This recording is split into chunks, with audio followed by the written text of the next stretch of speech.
Let's get your fireplace working again.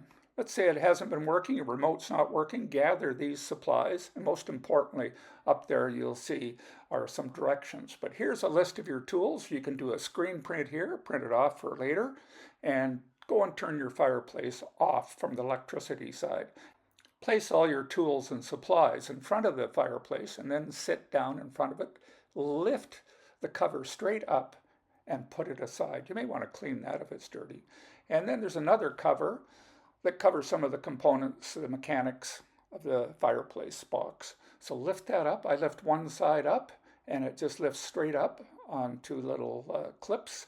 And then you can look into the firebox. I'm going to clean that with a vacuum hose as best possible. Unfortunately, you can't get your hand in there.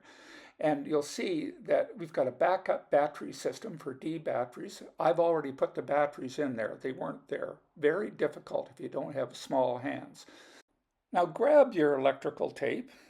And this, I'm using a AA battery where I actually did this with a D battery. So I used probably at least 12 inches of tape here and taped the battery very similar to this and left a little opening at the bottom and put my hacksaw blade in there and then drop that into place in the D battery, backup battery nest on the base of the fireplace. A little tricky getting it in there, I had to push it in. Now here's your remote. A little door drops down in the front and there's a setting there for timer and set. Flip it over, replace these AAA batteries in your remote. You might as well do it, get them all done at once. You can test it. You can obviously see the screen, it's working, so the batteries are fine. The top left-hand corner will tell you if your batteries are going low. Now on the left side of your fireplace, on the base, you'll find this laying there inside, and pull that off, pull that battery door off the back, and replace the 4 AA's in there as well. This is what went on mine. The front of the box is a remote switch right in the middle. You'll see the all pointing to it. On the left is off and the right is on. It should be in the middle because that was where it was before. And you'll see I pointed to the learn hole where you press in there with the all or paperclip, and you should hear a couple of beeps on your remote and it should be working. And yes, you can see that now.